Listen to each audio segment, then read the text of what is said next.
टायटलवरून तुम्हाला वाटलं असेल असं का म्हटले की ही रेसिपी ट्राय करू नका. चला तर मग सांगते. सध्या काय आहे ना, आहोंचा डाएट चालू आहे. तर ते कुठेतरी काहीतरी बघत असतात, वाचत असतात आणि सांगत असतात असं असं कर. तर डाएटसाठी त्यांनी वाचलं कुठंतरी की राजगिरा डाएटसाठी चालतो. मग काय राजगिरा घेऊन आले. मग म्हटले राजगिऱ्याची काहीतरी रेसिपी बनव जी डाएटसाठी चालेल, परंतु गोड नाही. मला तर फक्त राजगिऱ्याचा लाडूच माहिती आहे. मग काय म्हटलं काय बनवायचं आता ह्याचं, तर म्हटले राजगिऱ्याचा उपमा बनव, जसा आपण रव्याचा बनवतो तसा.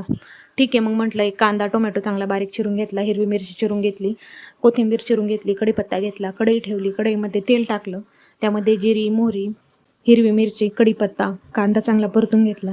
त्यानंतर त्यात टोमॅटो हळद आणि थोडीशी कोथिंबीर टाकली. हे सगळं परतून झाल्यानंतर त्याच्यात मी टाकलं राजगिरा चांगला 2 पाण्याने धुवून त्याच्यामध्ये मी राजगिरा टाकला आणि उकळी आल्यावरती त्याच्यावरती झाकण ठेवलं. 10 मिनिटांनी पाहिलं तर राजगिरा काही शिजला नाही.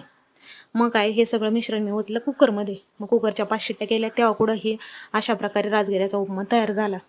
आहोंना दिला. मी एक घास खाऊन पाहिला, मला तर काय आवडला नाही. आहोंना दिला तर आहो म्हटले चांगला झाला आहे.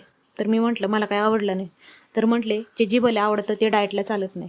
तर हे खरं आहे का मला नक्की कमेंटमध्ये सांगा आणि भेटूया आपल्या उद्याच्या ब्लॉगमध्ये. तोपर्यंत बाय.